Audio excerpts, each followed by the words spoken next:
ओम अग्ने वृतपते वृतं चरिष्यामि तच्छकेयं तन्मेराध्यताम् इदमहमनृतात् सत्यमुपैमि। अद्य मम भाषणस्य विषयो अस्ति संस्कृतस्य अन्यभाषासु प्रभावः। अत्र उपस्थिता ये केचन श्रोतारः विपश्चितः विद्वांसः परमादरणीया कुलपति महाभागाः अन्ये च ज्येष्ठा प्रेष्ठा कनिष्ठाश्च। यतोहि अन्यासां सर्वासां भाषाणाम् उपरि संस्कृत भाषाया प्रभावः कथं परिलक्ष्यते इत्येव मया कथनीयं वर्तते। अतः सर्वासां भाषाणां प्रयोगो अत्र भविष्यति तर्हि मया हिन्द्यामेव स्वकीयं भाषणं प्रस्तूयते। प्रायशः सर्वप्रथमं तु अस्मिन् जगति वैदिक साहित्यमेव अस्माभिः अवलोक्यते। वैदिक साहित्ये मंत्राः गृह्यन्ते। प्रथमं तु पुरुष सूक्ते मंत्रः वर्तते। सह शीर्षा पुरुषः सहस्राक्ष सहस्रपात् स भूमिं सर्वतः स्पृत्वात्यतिष्ठ दशांगुलम्। वह एक परम पुरुष के लिए कहा गया है कि ये कल्पना है कि वो ऐसा पुरुष है जिसके हजारों सिर हैं, हजारों आँखें हैं, चरण उसके अनेक, समूची पृथ्वी को व्याप्त करके विद्यमान है। और उसी पुरुष सूक्त के अंतर्गत एक मंत्र आया है, ब्राह्मणो अस्य मुखमासीद बाहुराजन्यः कृतः उरु तदस्य यद्वैश्यः पदभ्याम शूद्रो अजायत। तो उस पुरुष का जो हजारों सिर वाला पुरुष है उसी को ये कहा कि उसका मुख ब्राह्मण है, उसकी भुजाएं क्षत्रिय हैं, उसका उरु प्रदेश वैश्य स्वरूप है और उसका चरण वाला प्रदेश शूद्र की संज्ञा से अभिहित है। This is symbolic only. ये केवल एक पुरुष की कल्पना और उसके शरीर के अंगों को इस प्रकार से बांट करके चिंतन किया है।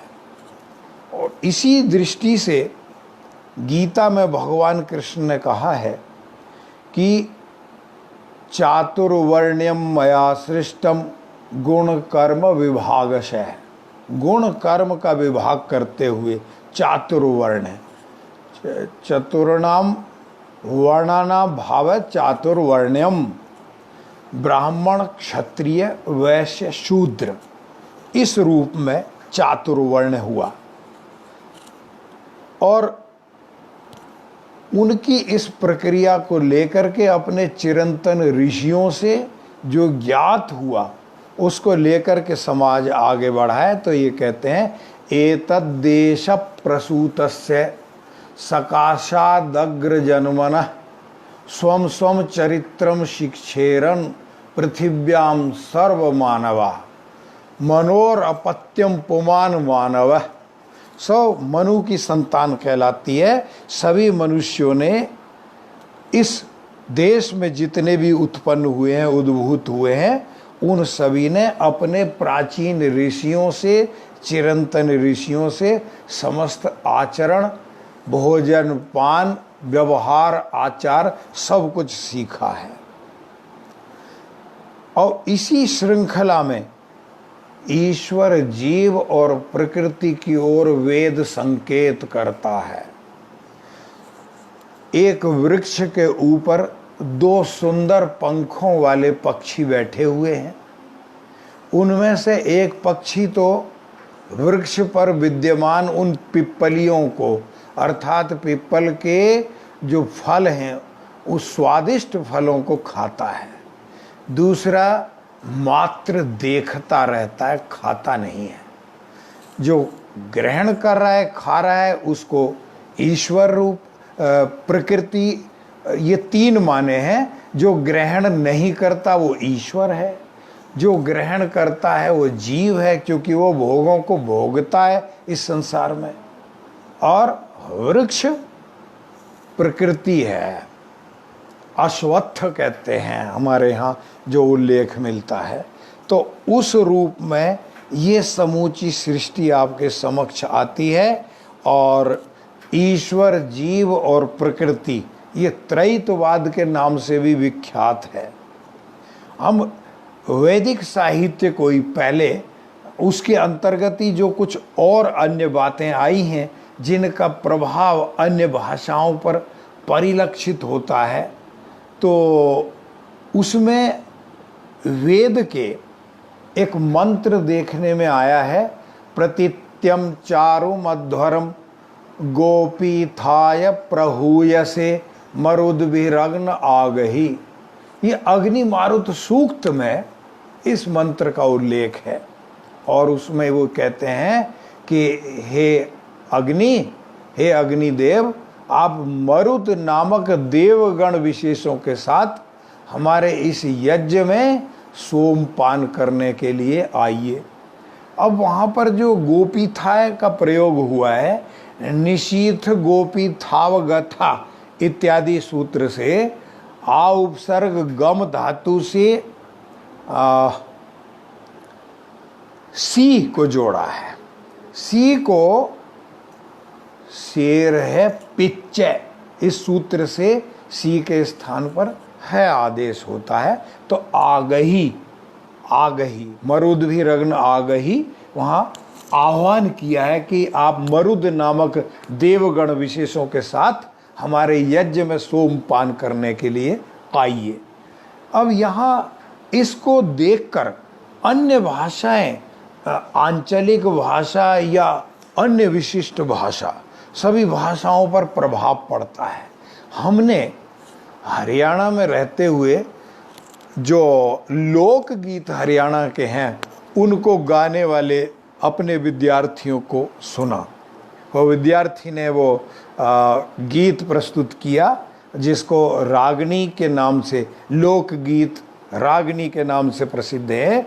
तो उसने कहा कि शिव और पार्वती का ही प्रकरण है, जहाँ पार्वती से शिव कहते हैं, जो वो प्रकरण आता है ना, अथा जिनाषाढ़ धर प्रगल्भ वाक् ज्वलन्यव ब्रह्ममयेन तेजसा विवेश कश्चित जटिलस्तपोवनम शरीरबद्ध प्रथमाश्रमो यथा।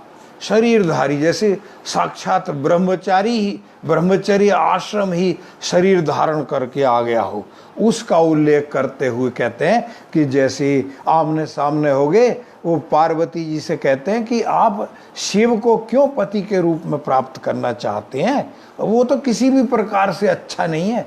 स्वयं भगवान शिव ब्रह्मचारी का रूप धारण करके उनसे ये पूछने लग रहे हैं और प्रश्न उत्तर करते हैं।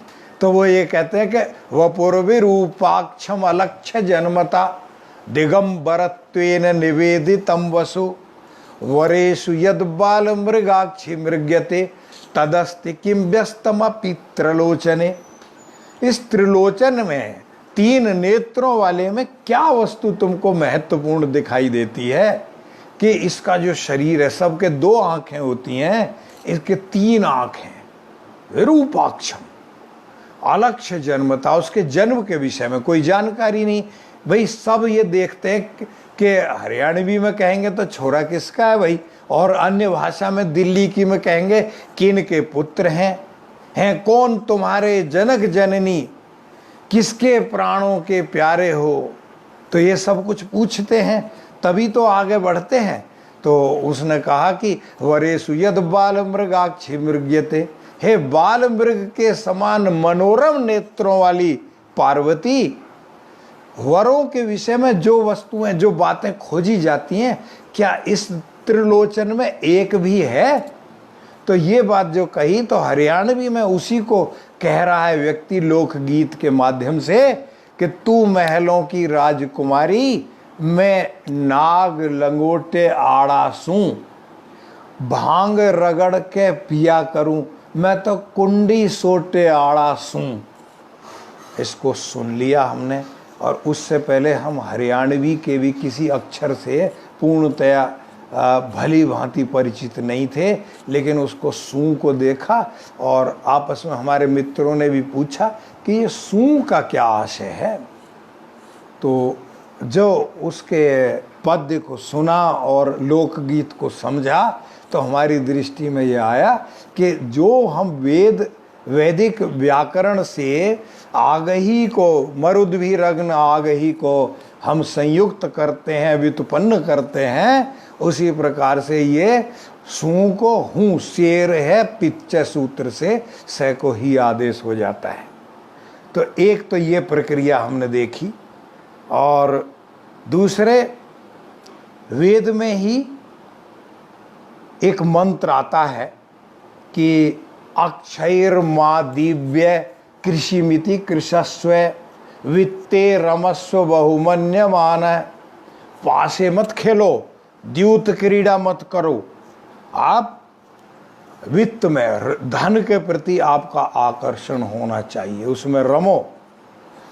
तो जब ये उसको उद्बुद्ध किया गया तो वहाँ जो कृषि पद का प्रयोग हुआ है, कृषि, और एक जगह करीषिणीम का प्रयोग है वेद में। तो जो कृषि करते हैं, और एक फावड़ा जो खनित्र का प्रयोग हम करते हैं, उसमें जो यदि उसका छोटा आकार होता है तो उसको कसी कहते हैं लोग, किसान लोग उसको कसी कहते हैं। कृषक तो है ही, कृषक को कर्षक भी कह देते हैं। तो इस प्रकार से ये प्रयोग हुआ है और यहाँ वेद में। और अपने जो इस वैदिक साहित्य से हम यदि आगे बढ़ेंगे तो लौकिक साहित्य जो हमारे समक्ष आता है, रामायण और महाभारत बड़े आदर्श हैं। इनको आकर ग्रंथ मान करके अन्य ग्रंथों की निरंतर सृष्टि होती रही है। और वाल्मीकि ऋषि के द्वारा कृत रचित जो प्रथम छंद है, माँ निषाद प्रतिष्ठाम त्वमगम शाश्वती समा यत क्रौंच मिथुनादेकम अवधि काम मोहितम। जो उन्होंने कहा कि ये काम मोहित दो पक्षी थे, हे बहेलिए तुमने उनमें से एक को मार दिया है, बहुत समय तक, चिरकाल तक तुमको प्रतिष्ठा नहीं मिलेगी। अर्थात अभिशप्त कर दिया उन्होंने अपनी वाणी से। वो प्रथम छंद है उनका, ऋषि वाल्मीकि का, रामायण का। उस रामायण में ही हम एक प्रकरण देखते हैं ऋतु के संदर्भ में। वहाँ वर्षा ऋतु का भी वर्णन है और वहाँ वसंत ऋतु का भी वर्णन है। वर्षा ऋतु में जहाँ वो कहते हैं कि सोनैर घनानाम प्लवगा प्रबुद्धा विहाय निद्राम चिरसन निरुद्धाम अनेक रूपा कृति वर्णनादा नवाम्बुधारा विहता नदंती महांति कूटानि महीधराणाम धारा विधोतान्यधिकम विभांति महाप्रमाणैर विपुलै प्रपातै मुक्ता कलापै रिवलंबमानै। तो वहाँ जो वर्षा होती है और जल कण छोटी छोटी बिंदुओं के माध्यम से पर्वत के ऊपर हो करके और फिर वो जल बिंदुओं के माध्यम से नीचे की ओर गिरता चला आता है, उसका वर्णन वहाँ पर वो करते हैं। और अपने जो वर्षा का काल जो हिंदी में या अन्य इंग्लिश वाले उसको कहते हैं कि भाई it's raining cats and dogs, जिसको हम धारासारी या हिंदी में मूसलाधार वर्षा कहते हैं। इसी प्रकार से वो आगे बढ़ते हैं। तो वसंत ऋतु के वर्णन के प्रसंग में ऋषि वाल्मीकि कहते हैं कि राम से कहलवाया है, लक्ष्मण के सम्मुख होकर कहते हैं कि सुखानिलोयम सौमित्रे कालः प्रचुर मनमथः गंधवान सुरभिर्मास जात पुष्प फलद्रुमः। कि हे सुमित्राया अपत्यम पुमान सौमित्र तत्संबुद्धौ, सौमित्र कहते हैं, सुमित्रा माता है जिनकी, कि इसको देखो कितना सुख और कितना आनंद मिलता है। ये वसंत ऋतु का समय है और इतनी गंध सुवासित चारों ओर हो रही है कि सरसों फैली हुई है, उससे भीनी भीनी गंध आ रही है। तो देखो इसको कितना उत्तम रमणीक वातावरण विद्यमान है। और उसी में जो हिंदी का कवि है और हिंदी के ऊपर प्रभाव पड़ा है, तो वो कहते हैं कि सखी आयो वसंत ऋतुन को कंत चहु दिशि फूल उठी सरसों। चारों ओर ऋतुओं का कंत है, ये ऋतुराज वसंत कहते हैं।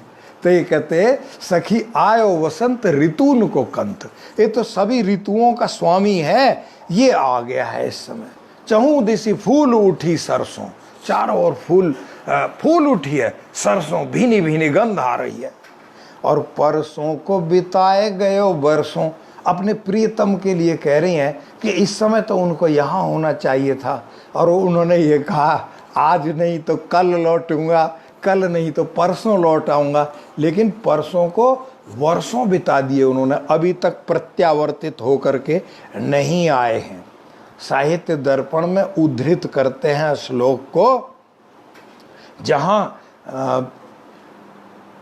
काकू ध्वनि का एक दृष्टांत हमारे सामने आता है। काकू कहते हैं भिन्न कंठ ध्वनिर्धीरई काकुरित्य विधीयते, जो अपने कंठ की ध्वनि को परिवर्तित करके बोलते हैं। और एक जगह ये भी कहते हैं कि प्रश्न मात्रेण काकोर विश्रांति, तो ऐसा प्रश्न जैसा करते हैं उसको कहते हैं काकू ध्वनि। तो वो कह रही है सखी दूसरी सखी से कि तुम्हारा प्रियतम जाने लग रहा है, कब लौटेगा ये। तो वो कहते हैं गुरु परतंत्र तया बत दूरतरम देशम उद्यतो गंतुम। ये तो बड़े बड़े खेद की बात है कि ये दूर देश में जाने लग रहे हैं। तो वो दूसरी सखी पूछती है अलिकुल कोकिल ललिते नैष्यति सखी सुरभि समय असौ, कि ये अब इस समय जो वसंत ऋतु का वातावरण उन्मादक यहाँ प्रारंभ हो रहा है, क्या ये उसमें लौट करके नहीं आएंगे? तो इसमें क्या कहा है, अलिकुल कोकुल ललिते नैष्यति सखी, नैष्यति सखी सुरभि समय सौ, और उसी को कंठ को बदल करके नैष्यति सखी सुरभि समय सौ। अरे वसंत ऋतु का वातावरण है, क्या इसमें ये लौट करके नहीं आएंगे? तो उसमें ही वहाँ दृष्टांत देते हैं कालो मधु और कुपित शच पुष्प धनवा। वातावरण वसंत का है और पुष्प धनवा, उसके तो बाण जो है ना पुष्पों के हैं। उसको कहा है बाण फूलों के तुम्हारे चंद्र किरणें शीत हैं, तथ्य से अयथार्थ दोनों हम वियोगी भीत हैं। चंद्र अपनी शीत किरणों से अनल बरसा रहा, पुष्प धनवा नाम पर तू वज्र बाण गिरा रहा। वज्र जैसे बाण हैं उनके, पुष्प के माध्यम से ही वज्र जैसे बाण गिराते हैं। तो वहां का है कालो मधु, वसंत का समय है। कुपित एष च पुष्प धनवा, ये पुष्प धनवा कुपित हो रहा है। जो कामदेव भगवान कुपित होते हैं तो स्पंदन होता है, कामातुर हो जाते हैं। पुरुषों में कामदेव और स्त्रियों में रति, उनको कामुक बना देते हैं। तो कालो मधु कुपित एष च पुष्प धनवा धीरा वहंती रति खेद हरा समीरा। रति क्रीड़ा के बाद जो पसीना आ जाता है, क्लांत हो जाते, शांत हो जाते हैं, और श्रांति विश्रांति, तो श्रांत होने के बाद में जब विश्राम चाहते हैं तो उस समय जो भीनी भीनी गंध और वायु बहती है तो वो पसीने में बहुत आराम मिलता है। धीरा वहंती रति खेद हरा समीरा, केलीवनीयमपि वंजुल कुंज मंजू, दूरे पति कथय किम करणीयमद्य। कहते कि ये इतनी सुंदर भीनी गंध, कुंज वाटिकाएं, एकांत और रमणीक वातावरण और पति का दूर रहना इस समय, तो किम करणीय मध्य, यहाँ क्या करना है। व्यंजना के माध्यम से उसने कहा कि प्रच्छन्न कामुक को, अपने उपपति को तुम बुला लो। तो इत्यादि हमारी भाषा का, संस्कृत का जो अन्य के ऊपर प्रभाव पड़ता है, हिंदी के ऊपर आपने देखा, और उसी तरह का हम एक आध दृष्टांत दिखाई देंगे आपको, देते हैं कि महाभारत भी इसी प्रकार का ग्रंथ है। और महाभारत के विषय में इतनी ख्याति है, ऐसा लब्धक ख्याति ग्रंथ महाभारत है कि यद इह अस्ति तत् सर्वत्र, जो यहाँ है तो वो सब जगह है, यन्नेहास्ति न तत्क्वचित, और जो यहाँ नहीं है तो वो कहीं पर भी नहीं है। अब अपने जो अंध हैं धृतराष्ट्र, उनकी चिंता होती है। घर के अंदर जो मुखिया होता है परिवार का, यदि कोई विवाद है तो उसको चिंता होती है, खेद होता है, कैसे इससे गर्म पानी से बाहर निकलूं, इस समस्या का निदान कैसे करूं। तो वो कहते भी हैं, उनकी बात को कोई सुनता नहीं है। तो उन्होंने भुजाएं ऊपर रखी हैं, भुजाएं ऊपर की हुई हैं और दुखी हो रहे हैं। तो ये कहते हैं ऊर्ध्वबाहुर्विरोम्य से न च कश्चन शृणोति में। अरे मैंने भुजाएं ऊपर कर रखी हैं, मैं भुजाएं ऊपर करके चीख चीख पुकार कर रहा हूँ, रो रहा हूँ मैं, लेकिन मेरी बात कोई नहीं सुनता है। और जो भयंकर स्थिति आने वाली है, भयंकर परिणाम सामने आने वाला है, उसे तो मैं ही भुगतूंगा। क्योंकि जैसे वो राम कहते हैं कि रामोस्मि सर्वम सहे, रामस्य बाहुरसि निर्भर गर्भ खिन्न, सीता प्रवासन पटो करुणा कुतस्ते। तूने तो सीता को भी बाहर निकाल दिया, वनवास दे दिया, त्याग दिया। हाँ ठीक है, अच्छा है, कहा तो ये यागे मम प्रकृतिर तब धर्म पत्नी।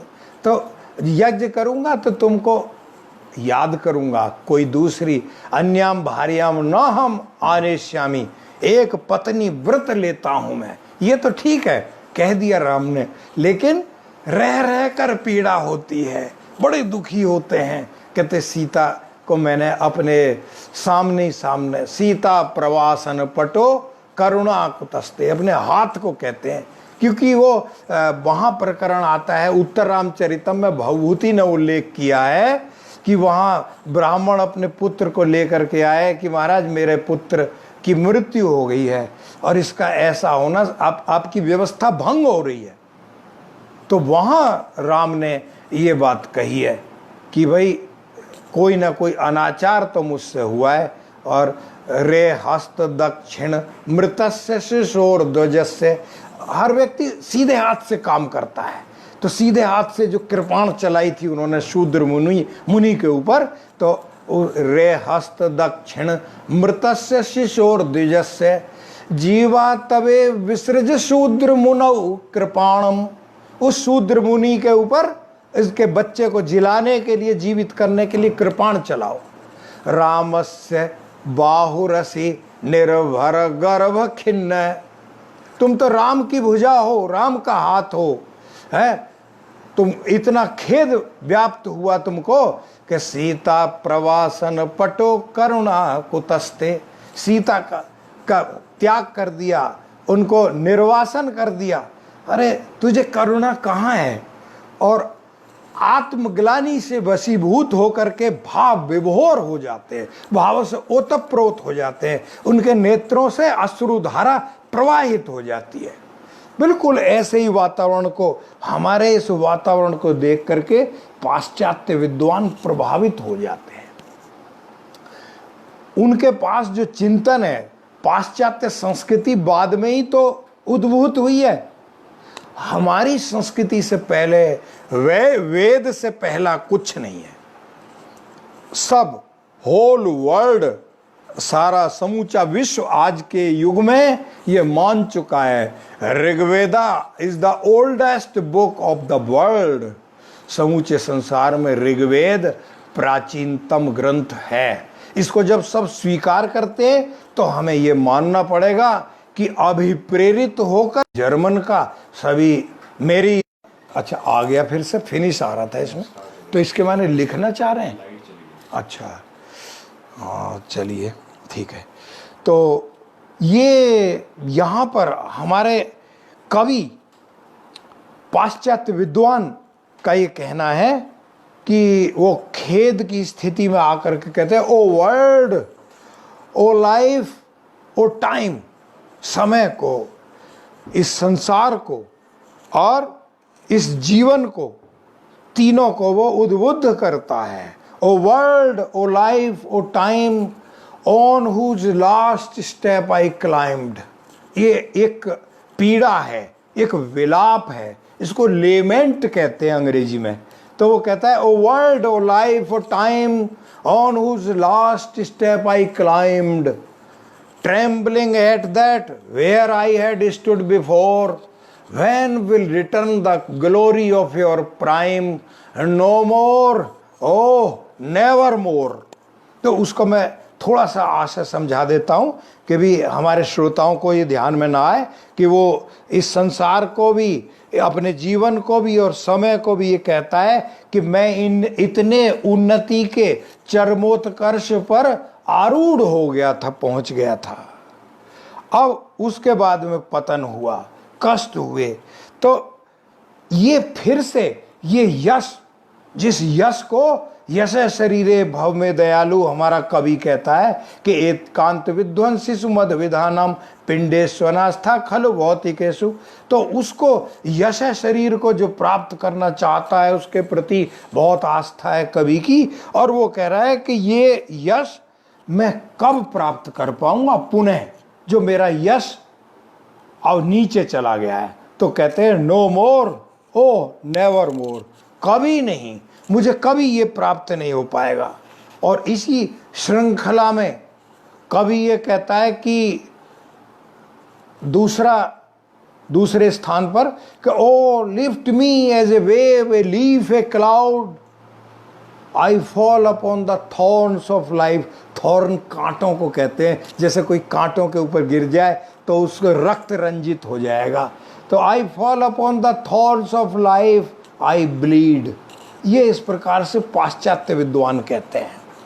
तो हमारा जो जीवन है वैदिक साहित्य से प्रारंभ होकर के जो चला है, प्रजापति से प्रार्थना की है कि प्रजापते न त्वदेतान्यो विश्वा जातानि परिता बभूव, यत कामास्ते जो मस्तन्नो अस्तु वयम श्याम पतयो रईनाम। कोई ना कोई ऐसी प्रक्रिया बनाओ हे प्रजापति जिससे, क्योंकि सब कुछ तुम्हारे अनुरूप ही है, तुम्हारे आधृत है, और जो हम जिस रई इस धन को प्राप्त करने के हम पात्र हैं, हमें वो प्राप्त कराओ। उसी को आंग्ल भाषा में कभी अनुदित करके कहता है, जो ट्रांसलेट कहते हैं उसको, ओ लॉर्ड प्रजापते let us gather rather collect that money for which we are qualified so for. हम जिसके अर्ह हैं, प्राप्त करने योग्य हैं, उसको हम प्राप्त करें, ऐसी हमें शक्ति दो। मनुष्य यहाँ आया।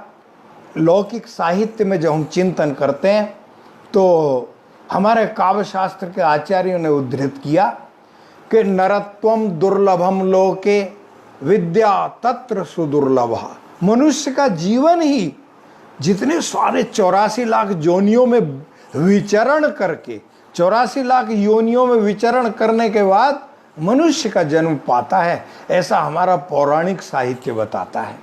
तो कहते हैं नरत्वम दुर्लभम लोके विद्या तत्र सुदुर्लभा। मनुष्य का जीवन ही बड़ी कठिनाई से मिलता है और उसमें विद्या को प्राप्त करना तो बहुत कठिन है, बड़े भाग्य से मिलता है।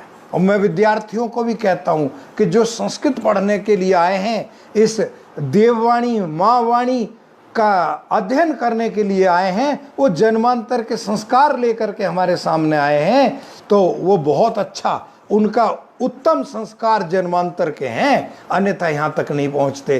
तो नरत्वम दुर्लभम लोके विद्या तत्र सुदुर्लभा, विद्या भी बहुत कठिनाई से मिलती है, और विद्या भी मिल गई तो कवित्वम दुर्लभम तत्र, कवित्व बड़ी मुश्किल से मिलता है, कवित्व। और कहते कवित्व हम शक्ति व्युत्पत्ति अभ्यास है, शक्ति नहीं है, व्युत्पत्ति और अभ्यास करके हम कविता की रचना करने लग जाते हैं, करते हैं, और हम भी उनमें से ही एक हैं। हम कोई जन्मजात कवि नहीं है, कोई ना कोई जोड़ गांठ करके हम रचना कर लेते हैं, परंतु वो कहते हैं कवित्वम दुर्लभम तत्र शक्तिस्तत्र सुदुर्लभा, कवित्व तो कठिन है ही, और शक्ति, कवित्व शक्ति उससे भी कठिन है। तो इसी बात को समझाने के लिए हिंदी का कवि कहता है, चाहे इन्हें जो भिन्न भिन्न, हिंदी के भिन्न भिन्न रूप हैं, वो मागधी भी है, हरियाणवी भी है, और पंजाबी की तो लिपि भिन्न हो गई है, बाकी शोरसेनी है, मागधी है, बहुत सारी भाषाएं हैं, तो हिंदी ही है, और उसके ऊपर हमारे संस्कृत की अमिट छाप पड़ती है। तो वो कहते हैं कि बड़े भाग मानुष तन पावा, सुर दुर्लभ सब ग्रंथन गावा, बड़े भाग्य है जो मनुष्य बन गए, अन्यथा तो कीट पतंगे पशु पक्षी बन जाते। तो ये तो बड़े भाग्य से मिला है। कवि हमारा प्रार्थना करता है, जो कवि, जो पंडितराज जगन्नाथ ने भी ये बात कही है, और उसी को अनुदित करके हिंदी का कवि उससे अभिप्रेरित होकर के कहता है कि मानुष हो तो वही रस खान, बसों ब्रज गोकुल गाँव के ग्वारन, जो पशु हो तो कहा बस मेरो, चरो नित नंद की धेनु मझारन, पाहन हो तो वही गिरी को जो धरो कर छत्र पुरंदर धारण। वो घटना जो गोवर्धन पर्वत को उठाने की है, कहता है यदि पत्थर बनूं तो उसी पर्वत का बन जाऊं, जो पशु हो तो कहा बस मेरो, पशु बनूं तो मेरे हाथ में तो कुछ नहीं, पशु बन सकता हूं। चरोनित नंद की धेनु मझारण, नंद की गायों के बीच में मैं विचरण करूं, वहां घूमूं मैं उस प्रकार से, और यदि किसी भी प्रकार से जन्म मुझे पृथ्वी पर मिले तो वहीं गोकुल गांव ही मुझे मिले। ये कवि की अपनी कामना है। कलिंद गिरि नंदिनी भवतु कापि कादम्बिनी, ये पूर्व पीठिका में ही पंडित राज जगन्नाथ ने बात कह दी। हिंदी का कवि उसी को, जो मुस्लिम भक्त कवि हैं, रहीम और रसखान, कोई कहे कवि की, लेखक की, विचारक की, मांत्रिक की, तांत्रिक की कोई जाति नहीं होती। एकस्मिन् बहु व्यवहारस तंत्रम, जो हठ योग है उसको तंत्र कहते हैं। अनेक बार frequency, all many times frequency of one, एक को लेकर के बहु व्यवहार जो करते हैं उसको तंत्र कहते हैं। तंत्र के माने केवल ये नहीं है कि मंत्र मार दिया और कोई उसको अपने अनुकूल कर लिया, या इसको तंत्र नहीं कहते। तंत्र विद्या तो बड़े अपने आप में बहुत उत्तम है, महत्वपूर्ण है, तो वो वहाँ पर उसका उल्लेख किया है। हमारा कवि, जो आधुनिक कवि, हर व्यक्ति उनको जानता है। आचार्य रमाकांत जी शुक्ल ने धातु में भारतम एक ग्रंथ लिखा है, और वो कहते हैं श्री दयानंद गांध्युज्वलम गुर्जरम स्वर्ण बंग विवेकार विंदोज्वलम गुरु नानकादिभिर पंच तोयम दधत भूतले भाति तन नामकम भारतम भाति में भारतम भाति में भारतम भूतले भाति में अनारतम भारतम। ये कवि ने ऐसा वंदन गान किया है भारत का। तो जो हमारा हिंदी का कवि है उसने ये कहा है कि सच्चा प्रेम वही है जिसकी तृप्ति आत्म बलि पर हो निर्भर। और दूसरा, विश्वत रेखा का वासी जो जी लेता नित हाँफ हाँफ कर, रखता है अनुराग अलौकिक वह भी अपनी मातृभूमि पर। तो जो मातृभूमि से प्रेम करते हैं उसी को आप उसके प्रति, जैसे आज भी ये समस्या चाहे वो चीन की तरफ है चाहे समस्या पाकिस्तान की तरफ होती है, हम अपने विद्यार्थी काल में पढ़ा करते थे कि ये हिमालय पर्वत है, इस पार हमारा भारत है, उस पार चीन जापान देश, मध्यस्थ खड़ा है दोनों में एशिया खंड का यह नगेश। दुनिया में जितने भी गिरी हैं सब झुक करते इसको प्रणाम, नगराज यही गिरिराज यही जननी का गौरव गर्भधाम। और ये खड़ा है और इसके चारों ओर सीमाएं लगती हैं चीन की। पाकिस्तान तो कुछ था ही नहीं, वो तो अपने पंजाब में से ही बनाए, हिमाचल में से बनाए, बाकी जापान आदि देश हैं, चीन है, तो उसको ये सब हैं और हमारा भारत इधर है। तो उस भारत को की महिमा गान किया है कवि ने, उसी से प्रभावित होकर के पाश्चात्य विद्वान, उनकी सभ्यता, मैंने जो आपसे कहा अब फिर कह रहा हूँ और मैं दावे के साथ कहता हूँ कि ये सभी सभ्यताएं बाद में ही जन्मी हैं। तो वो कवि प्रभावित होकर के, आंग्ल भाषा का कवि कहता है कि breathes there the man with soul so dead.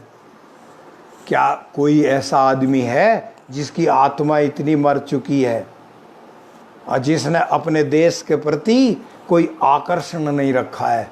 Breathes there the man with soul so dead who never to himself hath said, this is my own my native land. ये जिसने कभी ऐसा चिंतन ही नहीं किया हो कि ये मेरी मातृभूमि है, मदरलैंड कहते हैं, तो ऐसे व्यक्ति को जाओ, देखो, परखो, क्या हमारी इस मातृभूमि के पास में ऐसे दूषित विचारों के व्यक्ति भी क्या जीवित हैं और इस मातृभूमि का अन्न पान कर रहे हैं, दुग्ध पान कर रहे हैं उसके स्तनों का? क्या ऐसा व्यक्ति कोई है? क्योंकि हमारे यहाँ तो वृक्ष संपदा को हम पूजते हैं। क्यों पूजते हैं? उसको भी उसी तरह का मानते हैं जैसा कि वास्तव में हो। कि कालिदास ने वहाँ एक उल्लेख किया है कि माता पार्वती ने देवदारू के वृक्ष को जल आपको सिंचन कर करके बड़ा किया है, अब जड़ें नीचे तक पहुंच गई हैं, बड़ा हो गया है। तो वो उस बीच में थोड़ा व्यवधान हुआ, ये चूंकि इलेक्ट्रॉनिक आइटम्स हैं, तो मेरा कहने का आशय है कि ऐसा व्यक्ति क्या कोई है जो मातृभूमि के प्रति प्रेम नहीं रखता? उस संदर्भ में मैंने कालिदास के ग्रंथ को उद्धृत करना चाहा। माता पार्वती ने उस वृक्ष को सींचा है, तो वो कहते हैं, सिंह और दिलीप के बीच में बातचीत है, तो वो कहते हैं अमुम पुरे पश्यसि देवदारुम पुत्री कृतोसौ वृषभ ध्वजेन। ये देवदारू का वृक्ष देख रहे हो, ये भगवान शिव ने पुत्र जैसा माना हुआ है। यो हेम कुंभ स्तन निश्रिता नाम स्कंदस्य मातु पैसाम रसज्ञ। ये स्कंद की, कुमार कार्तिकेय की माता जो पार्वती है, उनके जो घटों से जो उन्होंने सींचा है, तो उसके जैसे माता के स्तनों का पान, स्तन्य पान किया है कार्तिकेय ने।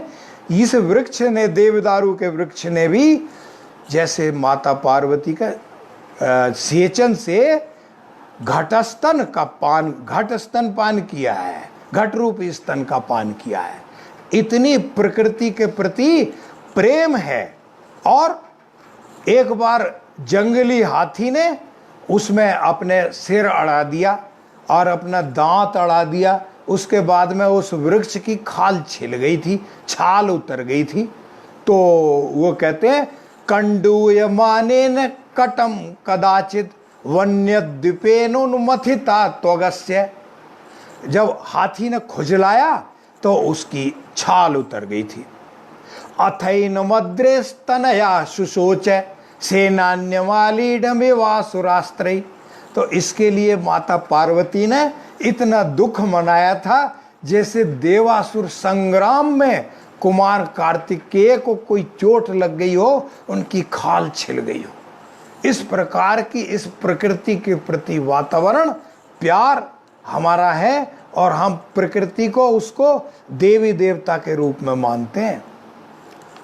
इसी श्रृंखला में जो हमारे कवि, जो अभी मैंने एक कवि की चर्चा की और देश प्रेम के प्रति, भारत के प्रति प्रेम की चर्चा की, उसी श्रृंखला में जो देशभक्ति के भाव से ओतप्रोत होकर के बाहर का कवि जो पाश्चात्य विद्वान है आंग्ल भाषा का, वो R.W. एमर्सन है। वो कहते हैं उनको सैनिकों को आगे बढ़ाने के लिए, इंग्लिश में कहूँ तो मोटिवेशन के लिए और हिंदी और संस्कृत में कहूँ तो उत्साहित करने के लिए। तो वो कहता है कि आधा लीग बचा है, अभी उत्साह के साथ चलते रहो आगे। Half A league, half A league, half A league onward, all in the valley of death road the 600। 600 उन घुड़सवारों को, उनको आगे बढ़ने के लिए निरंतर प्रेरित करता चल रहा है। और संस्कृत का कवि जो पत्नी गृहे भार्या मित्रम भवति, और बार वो अनेक भार्याएं होती हैं यहाँ, तो कवि ये कहता है गृहे भार्या मित्रम भवति, घर में पत्नी मित्र होती है। पत्नी मित्र भी है, भार्या भी है हर रूप में, और उसका मातृ रूप भी है, उसका पितामही रूप भी है, मातामही रूप भी है। तो ये कहते हैं कि लेकिन पहचान अपने पराये की कब पड़ती है? भार्याम क्षीणेषु वित्तेषु व्यसनेषु च बांधवान। यदि धन क्षीण हो जाता है तो उस स्थिति में पत्नी यदि ये कहती है कि जो भी आपदा है मैं आपके साथ हूँ, आप भूखे रहेंगे तो मैं भी भूखी रहूँगी, हर प्रकार से मैं आपकी सहधर्मिणी हूँ। यह हमारे देश का गौरव है, हमारी संस्कृति का, हमारे राष्ट्र का, हमारे ग्रंथों का, हमारे शास्त्र का गौरव है। उसी को जो हिंदी भाषा के कवि हैं, जो बाबा तुलसीदास हैं, वो लिखते हैं धीरज धर्म मित्र अरु नारी आपतकाल परखिए चारी। और पाश्चात्य विद्वान हमारी इस संस्कृति से अतिशयन प्रभावित होकर के कहता है कि भाई इनको पहचान यदि करनी है सच्चे मित्र की, तो everyone that flatters the, Shakespeare का कथन है, एवरीवन दैट फ्लैटर्स दी। और एक बात और बीच में ही कह दूं, चूंकि अब श्रोता नए भी जुड़े हुए हैं, पुराने मेरे जैसे जो होंगे और मेरे पुराने वो तो जानते हैं अंग्रेजी में परिवर्तन हो गया है। पहले, अब तो यू, योर, योर्स, यू का प्रयोग होता है, लेकिन पहले ये जो वर्ब की फॉर्म्स हैं ये सेकंड है, लेकिन एक दाऊ, दाई, दाइन, दी, तू का प्रयोग, यू का तुम और तू शब्द का जो प्रयोग करते, तू यहाँ बैठ, वो दाऊ का प्रयोग होता था। हमारे आचार्य लोग जो इंग्लिश के थे वो बताया करते थे, भाई दाऊ का प्रयोग या तो आप गॉड के लिए करते हैं, भगवान के लिए, भगवान को हम तू कह सकते हैं, हे भगवान तू हमारी रक्षा कर, या अपने जीवन में माँ को तू कह सकते हैं। माँ और भगवान दो हैं जिनको तू कह सकते हैं। और हमारे गुरुजी कहते थे अगर बाप को तू कहा तो उठाया डंडा या जूता आपके सिर के ऊपर पड़ेगा। तो वो कहते थे कि भाई एवरी वन दैट फ्लैटर्स दी, हर व्यक्ति, कोई भी तुम्हारी फ्लैटरी मीन्स जो चापलूसी कहते हैं उसको करने लग जाएगा यदि आप पावरफुल हैं। If you are empowered everybody will be your flatter. तो वो कहते हैं every one that flatters thee is no friend in misery, words are easy like the wind, faithful friends are hard to find. कोई भी मित्र हो जाएगा लेकिन हवा की तरह बात करते हैं और जो फेथफुल फ्रेंड्स हैं, अच्छे मित्र हैं, वो तो बड़ी कठिनाई से मिलते हैं। मित्र तो बन जाते हैं लोग, अच्छे मित्र।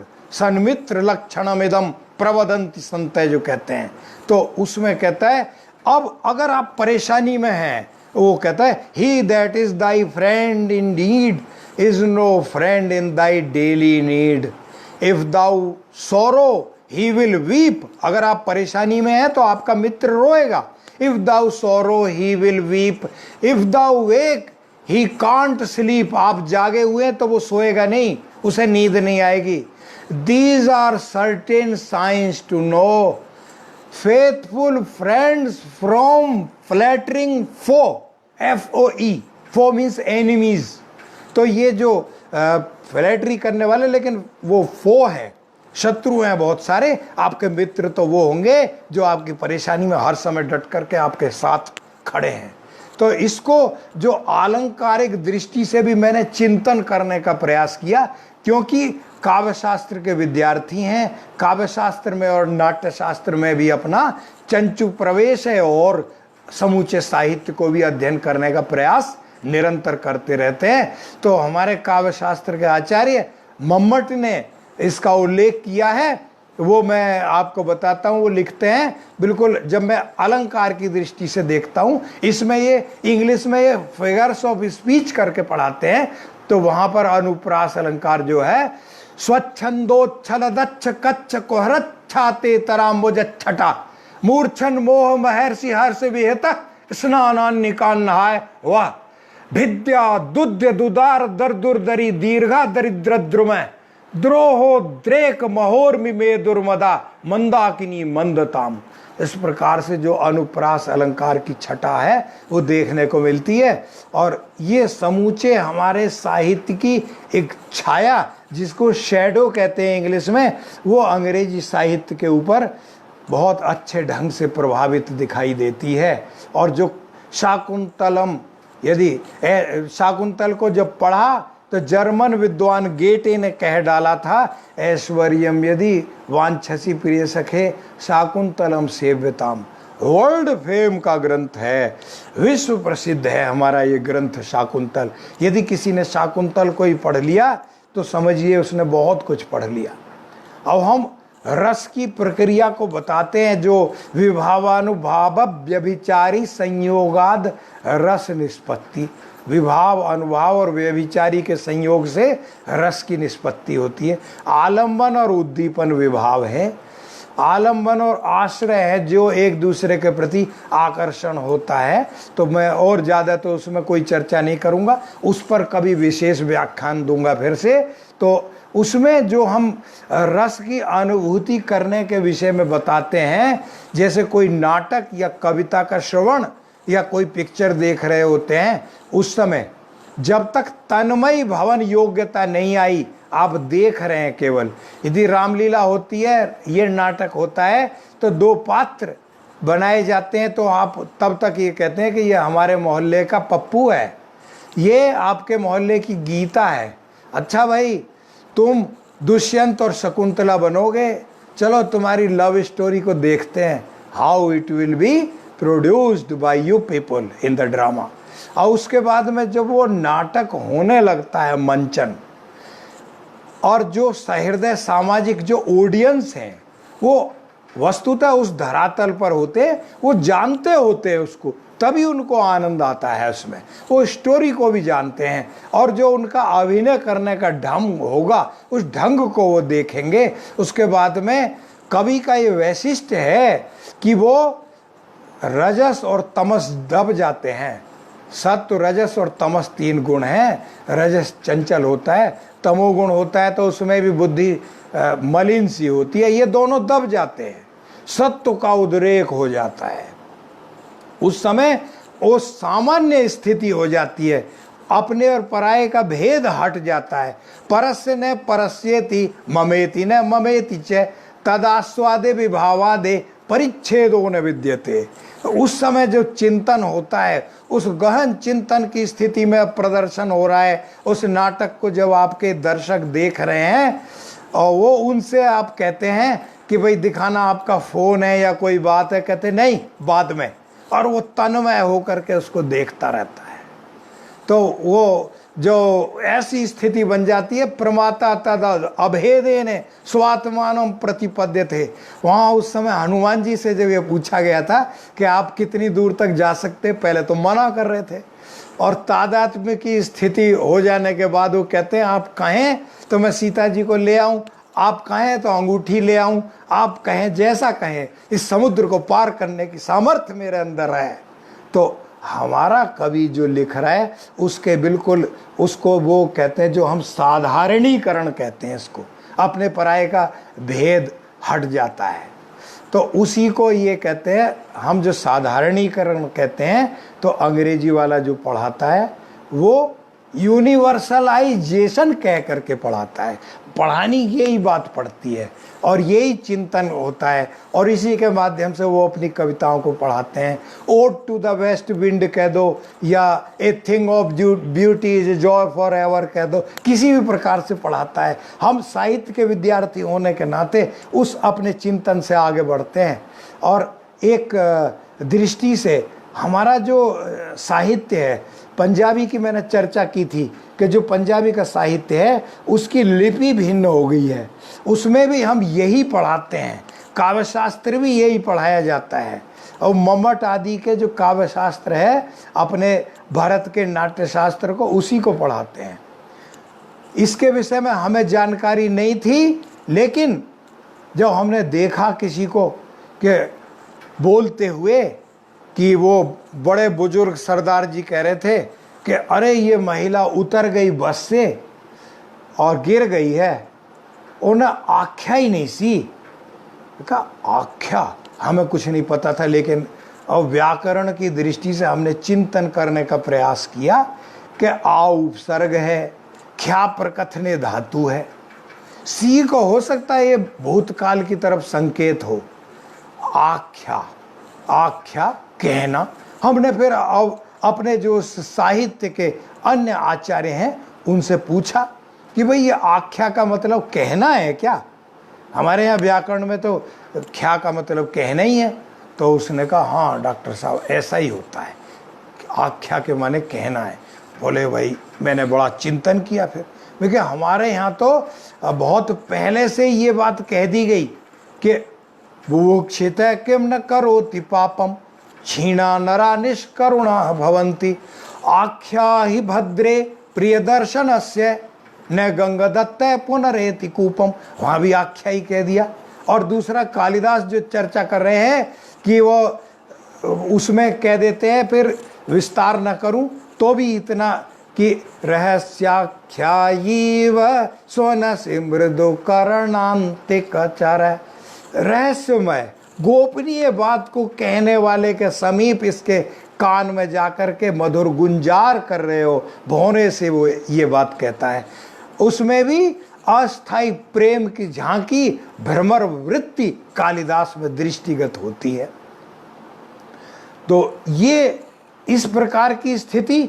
और दूसरे जो हमारा चिंतन कवि का है, जो पंचतंत्र को हम देखें तो पंचतंत्र में पुत्र के लिए जो लोग इतनी चर्चा करते हैं, कहते हैं थाली पीट दो। अगर हरियाणा में पुत्र का जन्म हो जाता है तो थाली पीटते हैं, उससे पहले तो कोई बात नहीं, प्रसन्नता इतनी होती है। और पंचतंत्रकार विष्णु शर्मा ने बहुत पहले कह दिया, उन्होंने ये कहा कि भाई देखो इतने प्रसन्न मत हो, पुत्र और पुत्री में भेद नहीं आपको करना चाहिए। वो कहते हैं वरम गर्भस्रावो वरम ऋतु सुनैवाभिगमनम, चाहे तो गर्भ स्रवित हो जाए या ऋतु काल में अभिगमन ना हो। वरम जाते प्रेतो वरम अपिच गर्भेषु वसति, चाहे बच्चा मरा हुआ जन्म ले ले या गर्भ में ही रह जाए। वरम वंध्या भार्या वरम अपिच कन्यैव जनिता, चाहे स्त्री बांझ रह जाए, निष्फल रह जाए या कन्या जन्म ले ले। न चा विद्वान रूप द्रविण गुण युक्तो पितनय, लेकिन अविद्वान मूर्ख और देखने में बहुत सुंदर लगता हो, हैं, और समृद्धि भी हो, उसके पास सब कुछ हो, लेकिन अगर मूर्ख है तो उससे कन्या अच्छी है। उस मूर्ख का जन्म लेना, मूर्ख पुत्र का होना हमारे संसार में अच्छा नहीं है। उसी को हिंदी के कवि ने अनुदित करके कहा, या उस प्रकार की भावना से ओतप्रोत होकर के कहा है, पूत सपूत तो क्यों धन संचय, और पूत कपूत तो क्यों धन संचय। ये बात संस्कृत से प्रभावित होकर के उसमें आई। और जो हम व्याकरण की दृष्टि से देखते हैं तो हमारे सामने मातृ और पितृ दो शब्द आते हैं। अंग्रेजी वाला उनको मदर और फादर बोलता है, वो उनका नहीं, उन्होंने सुन करके हमारी सभ्यता में से सभ्यता को बोरो कर लिया, उधार ले लिया, और वो बोलता है। और अन्य भाषाओं में भी, लैटिन आदि में मैंने देखा है कि वो मदर पिदर, मादर पिदर इस प्रकार से बोलते हैं। जो हमारा कवि, जो हमारा चिंतन हुआ, और श्लोक आप पढ़ते हैं रोजाना, गीता ने समूचे विश्व में अपना स्थान ले लिया है। और गीता कहती है, गीता में भगवान कृष्ण ने कहा है कि यदा यदा ही धर्मस्य ग्लानिर्भवति भारत अभ्युत्थानम अधर्मस्य तदात्मानं सृजाम्यहम्। अब इसको देख लिया, जो देख लिया, चिंतन कर लिया, तो बाद के कवियों ने सबके जहन में ये बात उतर गई कि भाई बड़ी उत्तम बात कही है। महाभारत के भीष्म पर्व में 80 गीताएं निकलती हैं, उनमें से एक गीता ये भी है। और इस गीता को लेकर के उन्होंने चिंतन किया है। तो तुलसीदास जी ने एक बात कह डाली है कि जब जब होए धर्म के हानि, बाढ़े असुर अधम अभिमानी, तब तब धर प्रभु मनुज शरीरा, हरई कृपा निधि सज्जन पीरा। उसको बिल्कुल अनुदित जैसा कर दिया है। बाकी चिंतन तो उनका अपना है, लेकिन वो प्रभावित हुए हैं। और तुलसीदास ने घोषणा कर दी है, तो उससे और भी बल पड़ जाता है इस बात में। वो कहते हैं, नाना पुराण निगमागम सम्मतम यत्, पुराण शास्त्र सभी से लिया है, उनके सम्मत है। नाना पुराण निगमागम सम्मतम यत्, रामायणे निगदितम क्वचिदन्यतोपि, स्वांतः सुखाय तुलसी रघुनाथ गाथा, भाषा निबंधमति मंजुलमातनोति। तो ये उन्होंने कहा कि हमने इन सब से लेकर के और तब आगे बढ़े हैं। तो कालिदास ने जो बात कही शकुंतला की विदाई के अवसर पर, उद्गलित दर्भ कवला मृग्य परित्यक्त नर्तना मयूरा, अपसरित पांडुपत्रा मुंचंती अश्रुणीवलता, उसी से प्रभावित होकर के हिंदी के कवि ने जैसे अनुदित ही कर दिया है। और मेरे गुरुवारी परंपरा में मृगियों ने दर्भ कबल उगले, मृगियों ने दर्भ कबल उगले, मोरों ने नर्तन दिया त्याग, पीले पत्तों के गिरने में टप टप आंसू का छिड़ा राग, मृगियों ने दर्भ कबल उगले। अब इसी प्रक्रिया में जो महाभारत से प्रभावित होकर के उसको आकर ग्रंथ मान करके हमारे कवियों में भास ने कहा कि दैवतम मानुषी भूतम ऐसे तावन नमस्यताम। भीष्म को, चूंकि भीष्म एक साधारण व्यक्तित्व नहीं है, उन्होंने तो मनुष्य तो हैं, लेकिन उन्होंने कहा, भास ने कहलवाया कि आचार्य द्रोण से कि वो तो मनुष्यों में है, देवत्व तो है उनमें, लेकिन मनुष्य में जन्म लिया हुआ है। और यदि पहले उनको प्रणाम नहीं किया गया तो मैं अन्याय का आचरण मानूंगा। तो जाओ पुत्र, तुमने दुर्योधन, तुमने यज्ञ सजाया है, पहले जाकर के आज भीष्म पितामह को प्रणाम करो। ये बात सुन करके दुर्योधन तो उनकी तरफ चल देता है, लेकिन आचार्य भीष्म का चरित्र देखिए कितना उत्तम है। उन्होंने कहा कि जब आप मेरे बच्चों के गुरु हैं तो मेरे भी गुरु हैं, गुरुर भगवान शिष्य महत्तरा वयम, आप गुरु हैं, आचार्य हैं, ब्राह्मण हैं, मैं इसमें आपके शिष्यों में बड़ा शिष्य हूं, पहले प्रणाम आपको ही किया जाएगा, आप आचार्य हैं। तो उसी भीष्म व्यक्तित्व को